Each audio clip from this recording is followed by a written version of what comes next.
Hello and welcome to this next session on analytical chemistry, where we will be introducing a new topic. This is the first session on electrochemistry. So we'll be talking about some of the key topics in electrochemistry, some of the key knowledge that you need in order to make the most of the rest of this course and this module in particular. So in this lecture, we're going to be covering a few topics. We're going to be looking at the basic concepts involved with electrochemistry, things like power, things like Ohm's law, resistance circuits, that sort of thing. Then we'll be talking about galvanic cells, standard potentials, the Nernst equation, E prime and the equilibrium constant, cells as chemical probes, and then maybe touching on what biochemists use, but most likely not, probably just these first six. Electrochemistry then is a branch of analytical chemistry that uses electrical measurements of chemical systems for analytical purposes. So here we're trying to understand a system based on how well it conducts electricity or something like that. A good example of this and sort of linking in with our previous topics was pH meters. So pH meters, especially the handheld ones and even the tabletop ones as well, how they measure the hydrogen ion concentration in solution is by measuring the conductivity of that solution. So obviously H plus ion is a positively charged ion, and so its presence there allows us to conduct electricity somewhat. And so the changes in how much a solution conducts electricity, assuming that it is an acid solution, will have a direct correlation to how much hydronium ion there is present in that aqueous solution. And from that response, that electrical response in the circuit, we can actually attribute that to a certain level of hydronium ion concentration and then get a pH value from that. So electricity can be used to drive a chemical reaction. So it can be used as one of the sources of energy for a certain chemical reaction, or indeed it can be a way to stimulate a reaction which would not otherwise occur. A chemical reaction can be used to produce electricity. That's also true. And we'll see how that goes as we go through. So Redox reactions. So these involve the transfer of electrons from one species to another. So here we have two main sort of concepts. We have oxidation and we have reduction. So oxidation is the loss of electrons and reduction is the gain of electrons. So what does that mean? So oxidation is the loss of electrons. So for example, going from sodium metal, which is neutral, to sodium ion, sodium Na+, that is an oxidation because the sodium has lost the electrons. Now, those electrons have to have gone somewhere, but the half reaction for that is just going to be the loss of the electrons. Then if reduction is the gain of electrons, we can see that happen in things like oxygen. Oxygen can gain electrons, hydrogen can even gain electrons, and that is a reduction. So a good way to remember this, which I always like to share, is oxygen is loss, OIL. So oxygen or oxidation is loss. So oxidation is loss, OIL. And then reduction is gain, RIG, or otherwise known as oil rig. So oxidation is loss, reduction is gain. It's a very good way to remember it. It's helped me remember this ever since I started to learn about it, and I think it might help you as well. Of course, there are others out there, but that's the one that stuck in my mind for the longest time. So the oxidizing agent takes electrons from the species that is oxidized. So that's an important thing to realize. An oxidizing agent is not actually oxidized in itself. An oxidizing agent is reduced. It causes oxidation, which means it gains the electrons.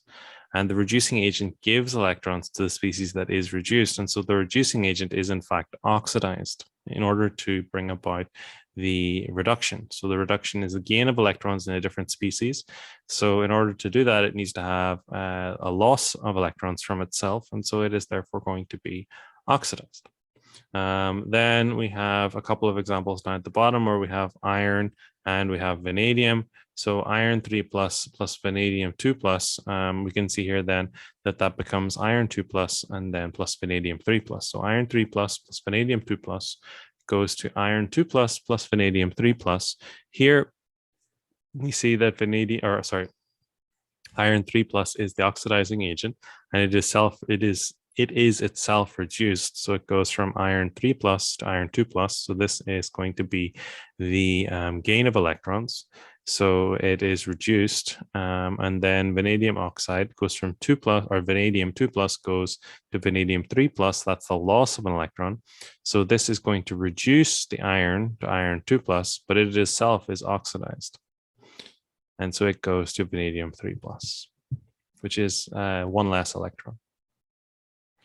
So chemistry and electricity, an electric charge, often given the letter Q, is the SI unit of electrical charge, and it is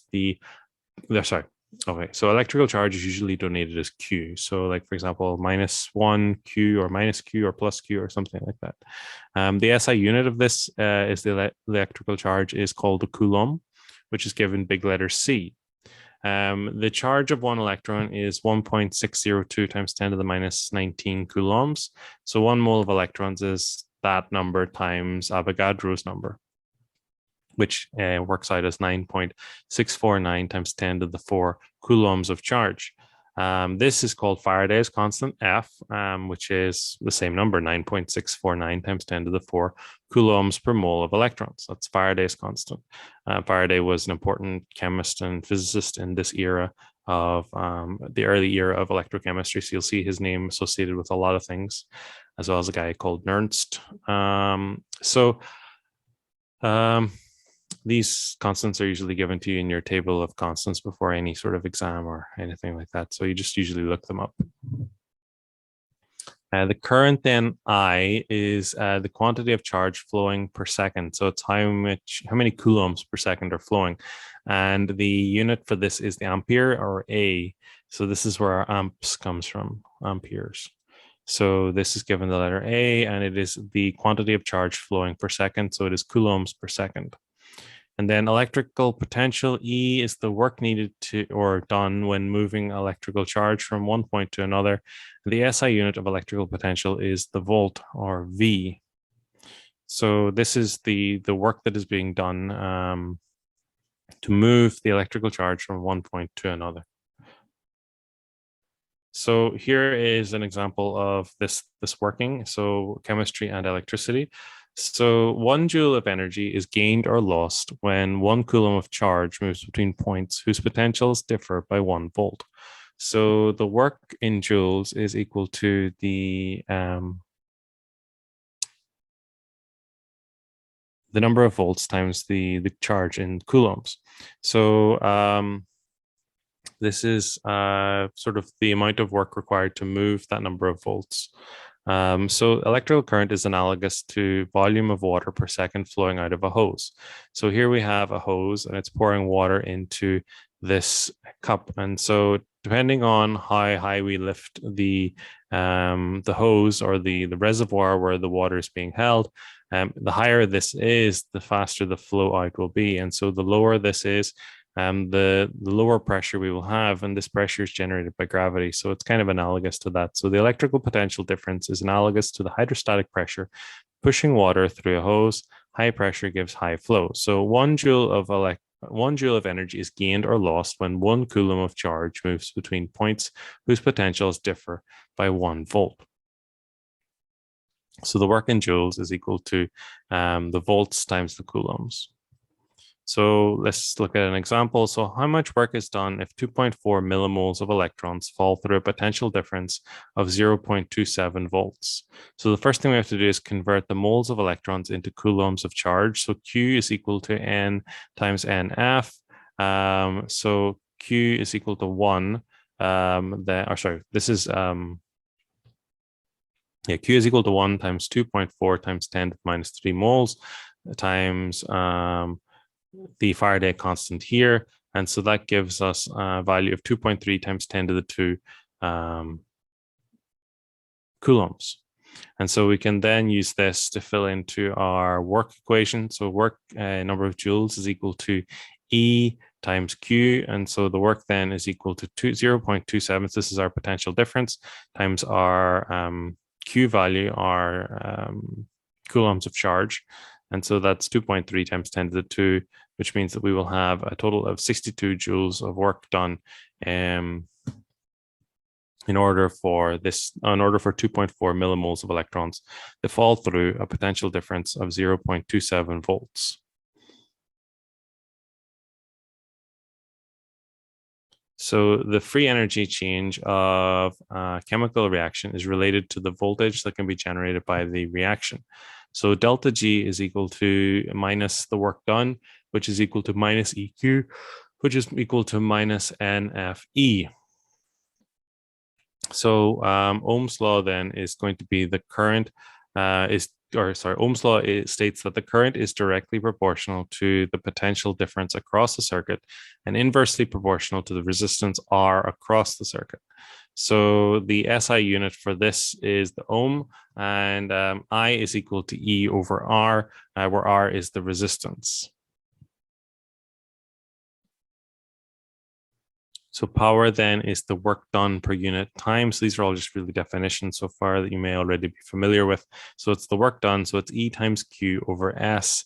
S is the number of seconds. So it can be retransposed to be E the volts times Q the coulombs of charge over S, the number of seconds. And so the SI unit of power is joules per second, better known as the watt W. So Ohm's law, in a circuit, a battery generates a potential difference of 3.0 volts, and a resistor has a resistance of 100 ohms. The wire has negligible resistance. What is the current and power of that battery? So this is a working example. So again, in a circuit, a battery generates a potential difference of 3 volts. That's our E value. A resistor has a resistance of 100 ohms. The wire has a negligible resistance. What is the current and power of the battery? So we're going to use our Ohm's law. So I is equal to E over R. So current is I is equal to E over R. So that's equal to 3.0 volts over 100 ohms, which gives us a value of 0.030 amps, which is equal to 30 milliamps. And then the power, P is equal to EI. So it's equal to volts times the current. So it's going to be 3 volts times 0.030 amps, which will give us a total of 90 milliwatts. So that's how you would do an Ohm's law type calculation.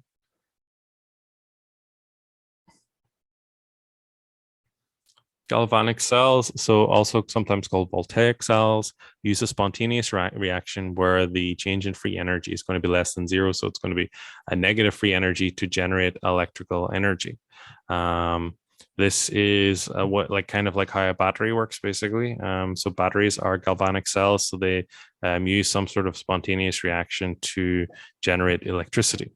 So here is an example. So a mercury cadmium battery. So there are 2 reactions happening. There's a reduction and an oxidation reaction.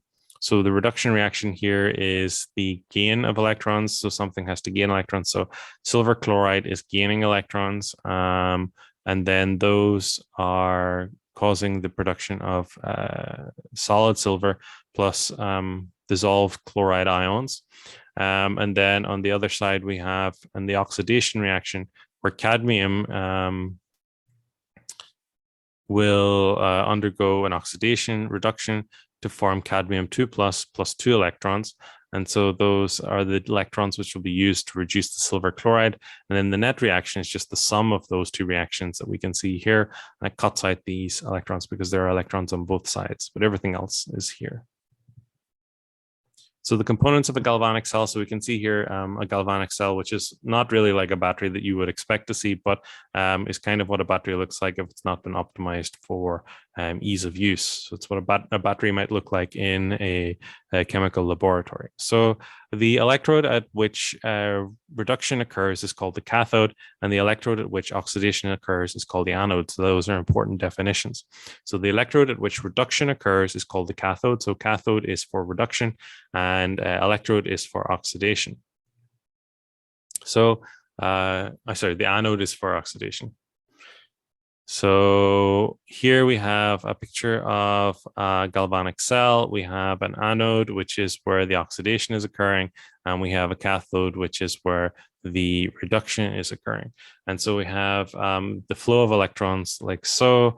So we have electrons flowing through like this. So the cathode reaction is going to be the reduction reaction. So we see the silver is gaining electrons and forming silver metal. The silver is deposited on this electrode here. Over on this side, we then have the cadmium, which is going to give up electrons and go into solution as cadmium 2 plus the 2 electrons. And then the charge is passed between these two cells using a salt bridge here, which is going to be a potassium nitrate salt bridge. It's a common salt bridge for these types of things. And usually the aqueous species are formed as nitrates. So you can see here silver nitrate, cadmium nitrate. So a salt bridge separates the two half cells and maintains electroneutrality throughout the cell. Anions flow to the anode and cations flow to the cathode.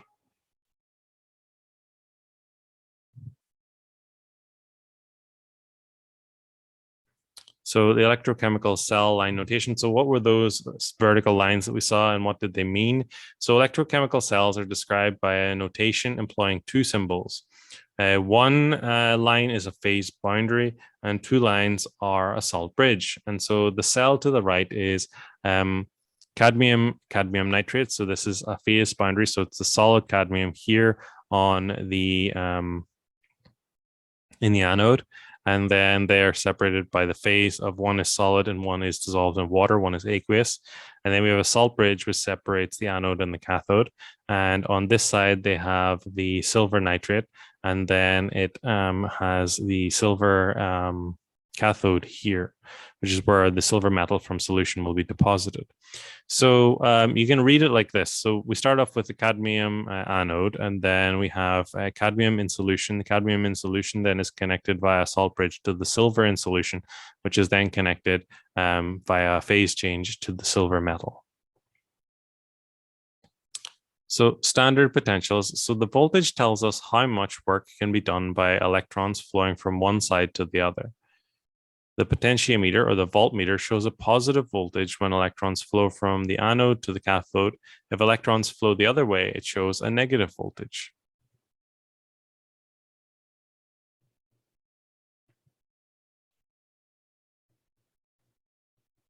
All half reactions are generally written as reductions. So that is, they are written as gains of electrons. So it's like, always going to be like something plus electrons gives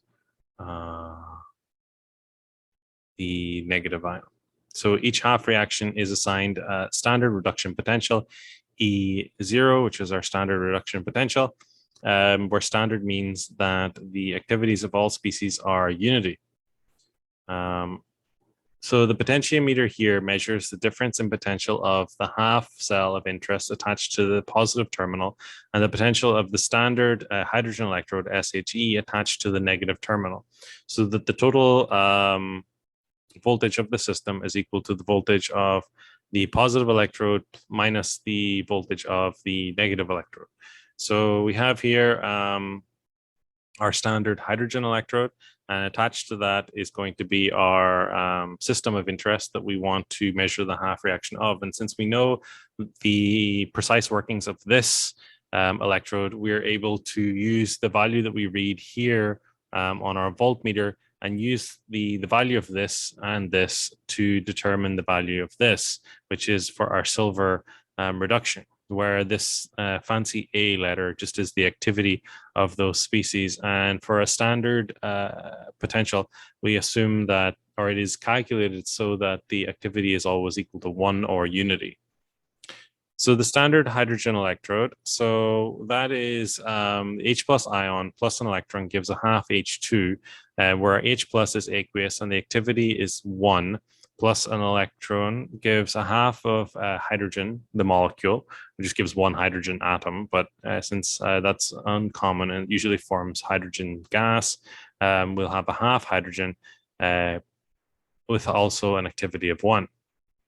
So a potential of 0 volts is arbitrarily assigned to the standard hydrogen electrode at 25 degrees Celsius. This is just to give us a baseline, really.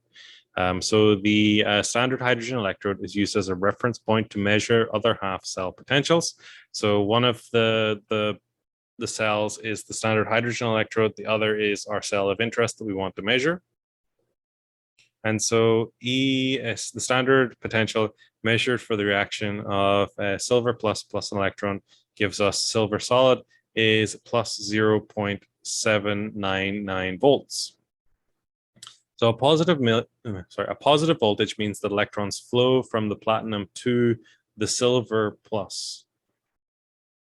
So here are some other standard reduction potentials. So we can see there at the top, it's for fluorine, where we have fluorine plus 2 electrons gives us 2F minus. So this is written as a reduction, of course. And so the potential here is 2.89 volts. We can go down here, silver, there's the one that we just measured, is 0.799. Down here, cadmium, 2 plus 2 electrons gives cadmium solid is minus 0.402. Lithium plus an electron gives us lithium solid, minus 3.040. So you can see that the higher this value, so the more positive the value it is, the better oxidizing agent it is. And the lower this value, the better reducing agent it is. So what does that mean if it's a reducing agent? Well, that means that it is able to give electrons pretty easily. And that kind of makes sense if we think about lithium ions. They usually form positive ions. They usually give up that electron pretty easily to form lithium plus. So it makes sense that they would have a good reducing power. And the same for fluorine, F minus. These are good oxidizing agents. They want to accept electrons to form F minus ions.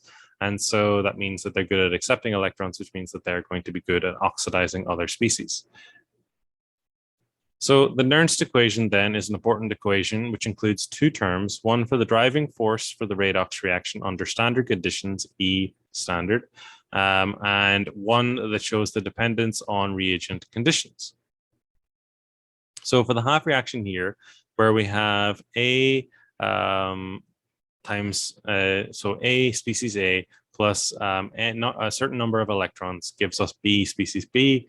The Nernst equation is going to be such that E is equal to the standard condition potential minus RT over NF, a natural log of the activity of species B to the power of B, the stoichiometric coefficient, over the activity of species A to A, the stoichiometry of species A. So in this equation, we have RT. R is the universal gas constant, T is the temperature, F is the Faraday constant, N is the number of electrons.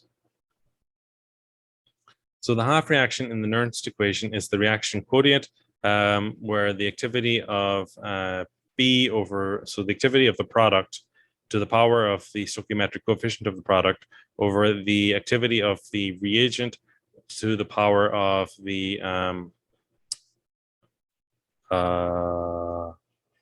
so the activity of the reagent to the power of the stoichiometric coefficient of the reagent. So here are the different parts of the Nernst equation again that I just talked about. So the Nernst equation is given as E is equal to E standard minus RT over NF times the natural log of the reaction quotient here.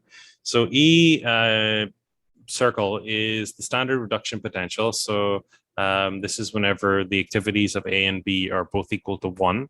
So they're both unity. R is the gas constant. So that's 8.314 joules per Kelvin mole. And so that's equal to 8.314 times a different unit, basically. So the joules were converted into volts times coulombs per Kelvin mole. And then T is the temperature in Kelvin. N is the number of electrons in the half reaction, F is the Faraday constant, and AI is the activity of species I. So converting into the base 10 logarithm and inserting T is equal to 298.15 Kelvin, which is 25 degrees Celsius, gives the most useful form of the Nernst equation. So here, all we've really done here is kind of done some mathematical operations. We've put in some of our constants to get out a number so that we have E is equal to E standard minus 0.05916 V over N times log of the reaction quotient, the activity ratio. So the Nernst equation for a complete cell is going to be E is equal to E positive minus E negative. So it's the positive electrode minus the negative electrode. So E positive is the potential of the electrode attached to the positive terminal, and E negative is the potential of the electrode attached to the negative terminal. And the potential of each half reaction, written as a reduction, is governed by the Nernst equation. So the voltage of the complete reaction is the difference between the two half reactions. So in this system over here, it's the difference between the two half reactions is the cadmium reaction and the silver reaction. So writing a net cell reaction and finding its voltage. So we write reductions and half reactions for both half cells and find the standard potential for each. Multiply the half reactions so that they contain the same number of electrons. When you multiply a reaction, you do not multiply the standard potential. So write a Nernst equation for the right half cell attached to the positive terminal of the potentiometer.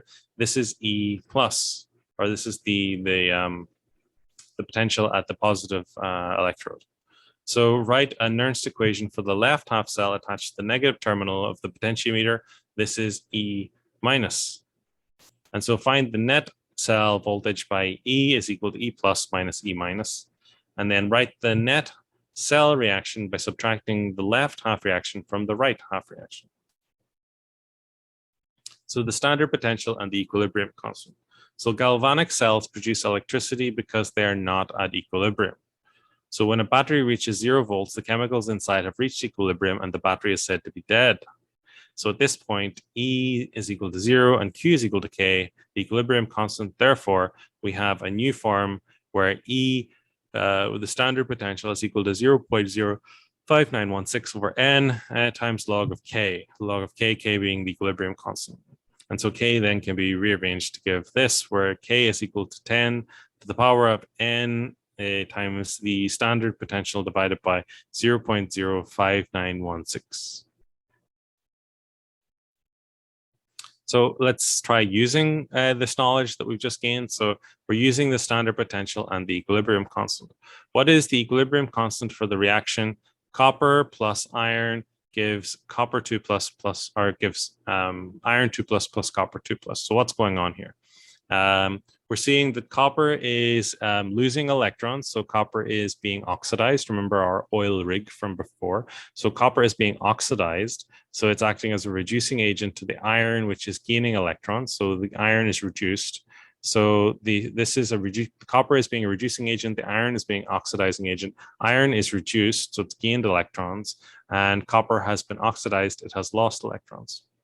So we split the reaction into two half reactions. So we have the reduction reaction, which is where iron 3 plus is gaining electrons to form iron 2 plus. And then we have the oxidation reaction where copper 2 plus 2 electrons is giving us copper. Remember that we always write these as in terms of reductions.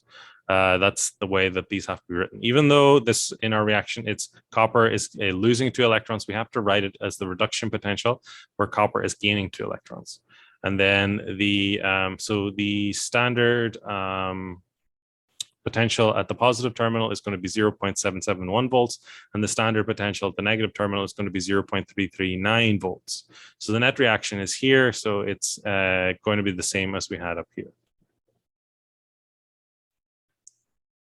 So find the standard potential for the net reaction where the standard potential is equal to the standard potential at the positive terminal minus the standard potential at the negative terminal, which is equal to the values that we have there from, well, you can look those up actually, there's tables of data, is equal to 0.771 minus 0.339 will give us a value of 0.432 volts. So compute for K is equal to 10 to the power of n, n times the standard potential divided by 0.05916, which is equal to 10 to the power of 2, 2 being the number of electrons, times 0.432, which is this value here, the standard potential, divided by that number, which is equal to 4 times 10 to the 14. Small values of the standard potential can produce very large K values, as you can see. So calculate the standard potential for this reaction where we have a nickel glycine complex. So the nickel glycine complex is reacting with 2 moles of electrons to give us nickel solid metal plus our glycine glycinate. So here we know 2 things. We know that nickel 2 plus 2 glycinate gives us our original reagent, which is our nickel glycinate. And then we know that the nickel 2 plus 2 electrons gives us nickel solid, and that has an associated standard potential of minus 0.236 volts. K is equal to beta 2, which is equal to 1.2 times 10 to the 11. So the solution here is that our standard potential is obviously always going to be equal to the positive terminal standard potential minus the negative terminal standard potential, and K can be used to determine the standard potential. So standard potential is equal to 0.05916 divided by n times log of K, which is equal to 0.05916 divided by 2 times the log of 1.2 times 10 to the 11, which is equal to 0.328 volts. So E prime is equal to E prime positive, or the standard potential is equal to the standard potential of the positive terminal minus the standard potential of the negative terminal, which is equal to minus 0.236, which is here from our table of data, minus 0.328, which is what we calculated from our equation knowing our K value. And that's going to then give us a total standard potential for this system of negative 0.564 volts. So these are just ways that we can utilize the different components. So cells as chemical probes. So a chemical reaction that occurs within a half cell will reach equilibrium and is to remain at equilibrium. So this is just our standard thing. Whenever a system reaches equilibrium, it doesn't change, or the equilibrium doesn't shift unless we do something to disturb that equilibrium. So here we have our standard hydrogen electrode, we have our silver electrode. So the reaction is, this reaction is not the net cell reaction. The half cell reactions are, the right-hand half cell is silver chloride is in equilibrium with silver plus and chloride minus. So that's our silver chloride here. And then in solution, we have silver cations and chloride anions. The left-hand half cell, we have acetic acid plus acetic acid is in equilibrium with acetate plus our proton. These have come to equilibrium, but neither reaction is part of the net cell reaction. The redox reaction for the half cell is then going to be, or so the right-hand half cell is going to be silver chloride plus an electron gives us silver metal plus chloride anion, where the standard positive potential for that is 0.222 volts. And the redox reaction for the left half cell then is going to be 2H plus 2 electrons gives us H2 as a gas. And so that is going to have, of course, our standard hydrogen electrode potential arbitrarily set at 0. And so the Nernst equation for the net cell reaction is going to be E is equal to E plus minus E minus. So the total potential is going to be equal to the positive potential minus the negative potential. So that's going to be equal to 0.222 minus 0.05916 times log of the concentration of Cl minus. So that's going to be equal to, or minus then 0, which is our standard hydrogen electrode, minus 0.05916 over 2 times the log of the partial pressure of the hydrogen gas released over the hydrogen ion concentration squared. The only unknown then is the hydrogen ion concentration. Therefore, the measured voltage allows us to find the hydrogen ion concentration in the left-hand cell. So we have the measured voltage of 0.503. So let's go back and I'll show you where that is. That's up here, 0.503. So that's our total potential is going to be equal to the numbers that we know. We already filled that in. We were told that it's a 0.10 molar solution of chloride ions. And then over here, we know that we have 1 bar of hydrogen gas produced. So the only value we don't know is H plus. We can, of course, rearrange to get that then if we know all the other values. To evaluate the equilibrium constant for the acid-base reaction that has come to equilibrium in the left-hand cell, we have our Ka, which is our equilibrium constant, is equal to the concentration of the products over reactants. So it's going to be acetate times hydronium ion concentration over the acetic acid concentration. So that's going to be equal to 0.0050 times 1.8 times 10 to the minus 4 over 0.050, which will give us a Ka value of 1.8 times 10 to the minus 5. Okay, so some survival tips for this are to write the 2 half reactions and their standard potentials. If you choose a half reaction for which you cannot find the standard potential, then find another way to write the reaction out. There usually will be a way that you can write it in order to get all of the information that you need. Then write a Nernst equation for the net reaction and put in all the known quantities. And if all is well, then there will only be one unknown in the equation. Maybe it's a concentration, maybe it's a voltage, I don't know. But usually in the questions that you'll get, there'll only be one that's unknown. You just have to rearrange to get it. Sometimes it may be a little bit tricky and you'll be told, instead of given the hydrogen ion concentration, you'll be told the pH of the solution, and then you just have to use the pH to work out the hydrogen ion concentration. You know, there can be little tricky things like that. You already know how to deal with that kind of a problem, so shouldn't be too difficult. Then solve for the unknown concentration and use that concentration to solve the chemical equilibrium problem that was originally posed. So basically, the majority of the uses of this are to try and find concentrations based on the conductivity of a certain solution.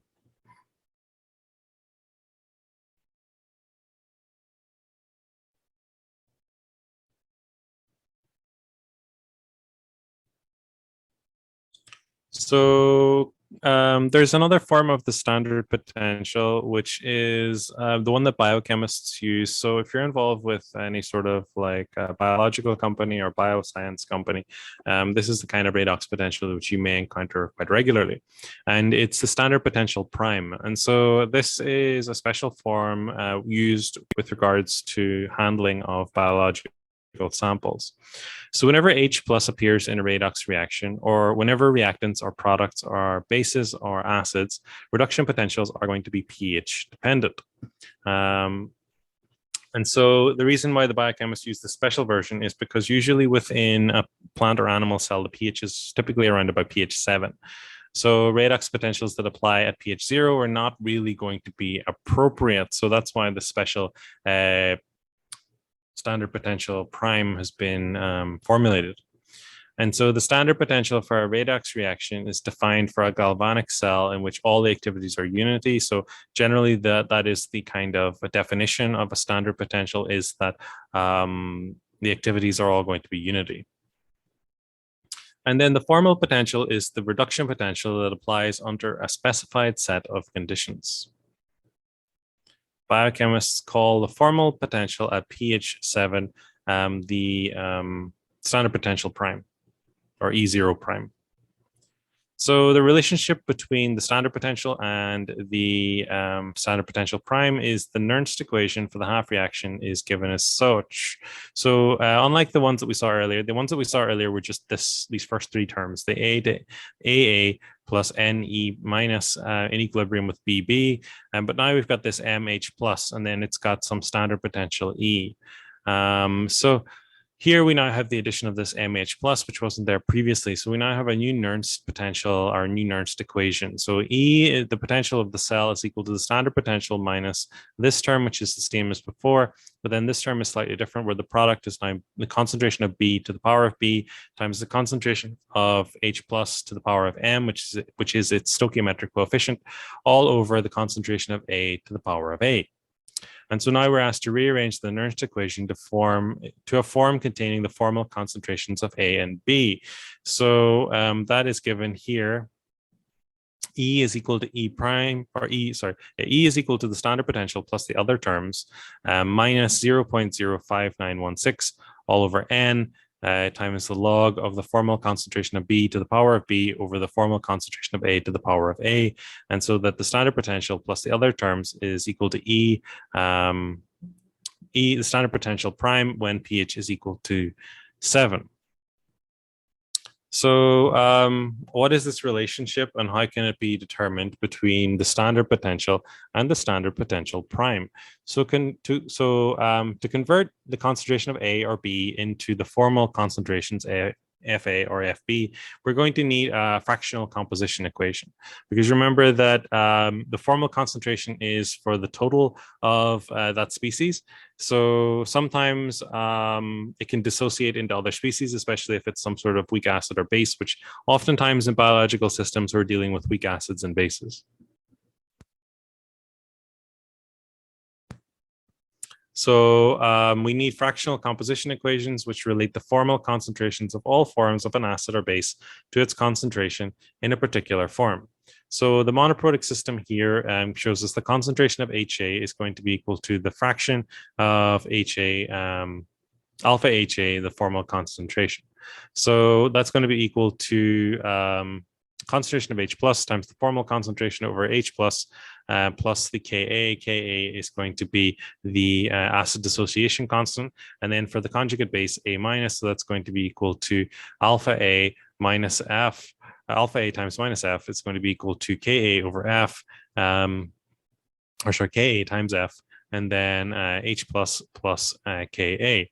So the diprotic system then here, so these are actually equations which we saw before back in our acids and bases module, I think maybe the third or fourth, whenever we started dealing with these systems, we had a few slides on this. So this should be fairly familiar to you. If it's not, just go back and review over that again. But we'll talk a little bit about it here, but the real meats and bones of this kind of formal concentration were back then. So the concentration then of the H2A species, so this is for a diprotic system. So this has got an acid species.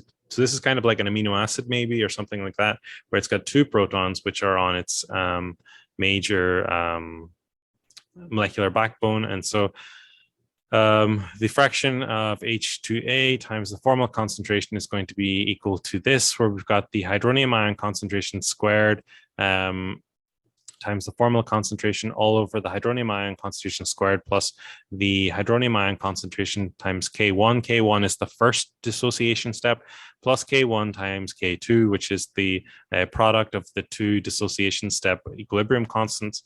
And then you can see here then for the concentration of HA minus is equal to alpha HA minus times F. And so that's going to be equal to so this is the fraction of F, which is the HA minus. So it's going to be equal to K1 times the concentration of hydronium ions times F all over H2 concentration squared plus hydronium ion times K1 plus K1 times K2.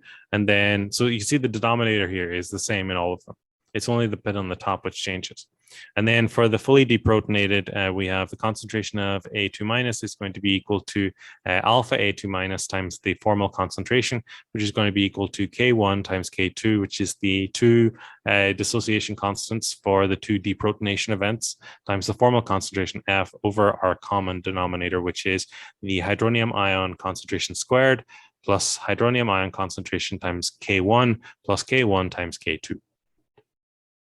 So an example here is calculating the formal potential. So we're asked to find the standard potential prime for the following reaction.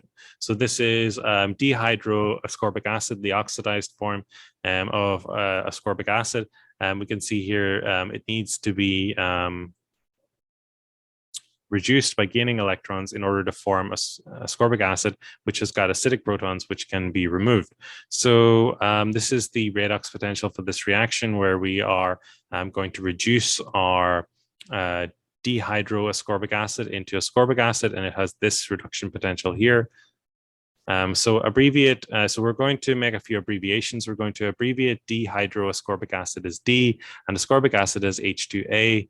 The reduction then becomes D plus 2H plus 2E minus gives us H2A plus H2O. And the Nernst equation then is just filling in these values.